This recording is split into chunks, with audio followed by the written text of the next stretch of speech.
Good morning. Okay, what I'm going to do is I'm just going to get a Fusion composition and bring it to the timeline.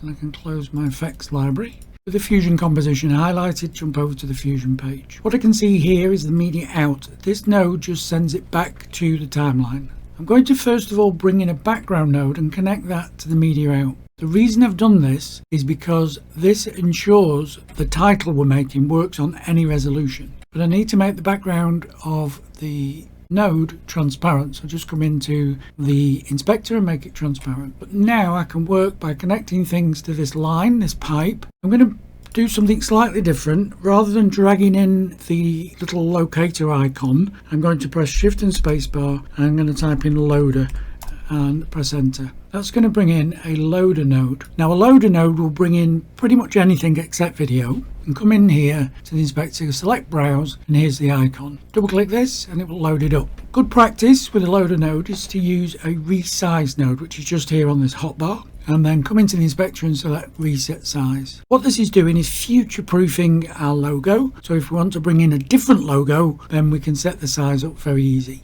I want to animate this, so I'm going to press transform, and my transform node is going to be used for my keyframes. I'm going to bring in a text. I'm going to connect the text to my merge 1. That'll create another merge, and then in here we're going to put the place name. Now what's important here is if I keep adding letters to this, it's going to go both ways. But now if I come down to the controls in the inspector to H anchor or horizontal anchor, it's not going to interfere with our logo. We now just need to make things the right size. So I'm going to go into transform. We can use the controls in the inspector, but also there's controls on the screen. So I can position this just where I want it next to my text. So I've got it all lined up. There's lots of fancy ways of connecting these together, but we don't need to if we keep our node tree simple. In fact, I'm going to just bring it down a little bit. We can actually change the position and change the size by adding a transform here. So if I select merge 2 and click transform, I've got a transform node here. And by using this transform node, what I can do, I can bring it down and I can position it where I'd like it. To help with making sure we don't go off screen, we can press Ctrl and G to get our grid, and then I can just position these so it's within the safe area for titles. For keyframing, I'm going to highlight the text and I'm going to add a transform node just here. And I'm going to use these transform nodes to animate this on and off the screen. We can also cheat a little bit about having it going off the screen because we might want to change the length of it. So I'm going to come to 30, which is where I want it on the screen. And then I'm going to select transform 1, hold down control and select transform 3. That's going to put them both into the inspector. I'm going to pin them. So I've got these here in the inspector and it makes it easy to use. Add a keyframe to the first transform, add a keyframe to the second transform. I'm going to come back to the beginning and I'm going to move this. So this is the logo. I'm going to move that off the screen.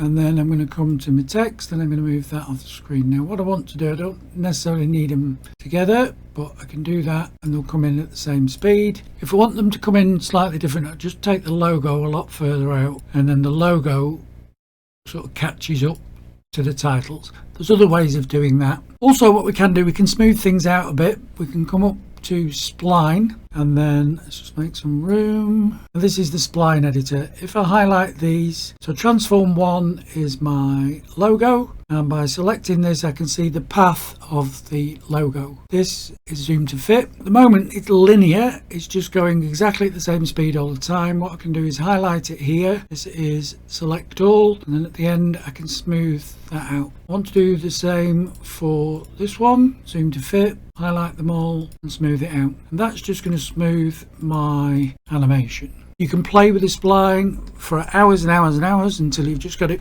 perfect. That's where we are at. This comes in, but also we want it to go back out.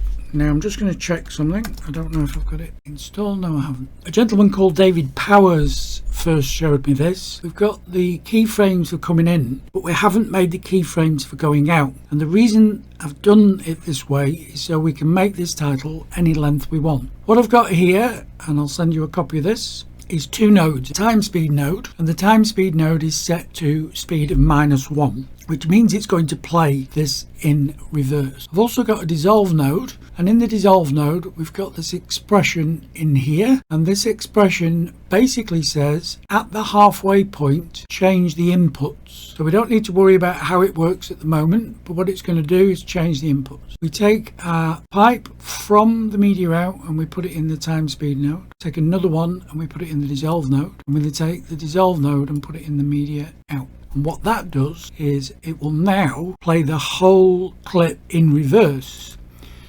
So we've got the in, but 50% of the way through we've then got the out. And the advantage of that is that when we come back to the edit page, we can now make this as long as we want. At the moment it's the standard 5-second length, comes in, and then as we see it goes out. But if I drag this further down here, it just works exactly the same way. It comes in, it will stay on the screen for as long as you want it, and then at 50% it switches it over and plays it back out. And that makes this fully responsive. And I've actually saved this as a little macro. In fact, I'll show you. I go settings, save as, then I come into the macros folder here, and then what I'm going to do, I'm going to give it its own folder, and it's called responsive. And it's just a little 2-node macro that was, well, I'm sure it's been invented a long time, but it was shown to me by David Powers, who has a great YouTube channel, but it just makes everything superb. And now all you do is you make this into your macro so you can use it on the edit page. I hope that helps. Enjoy the rest of your day. I'll catch up with you soon.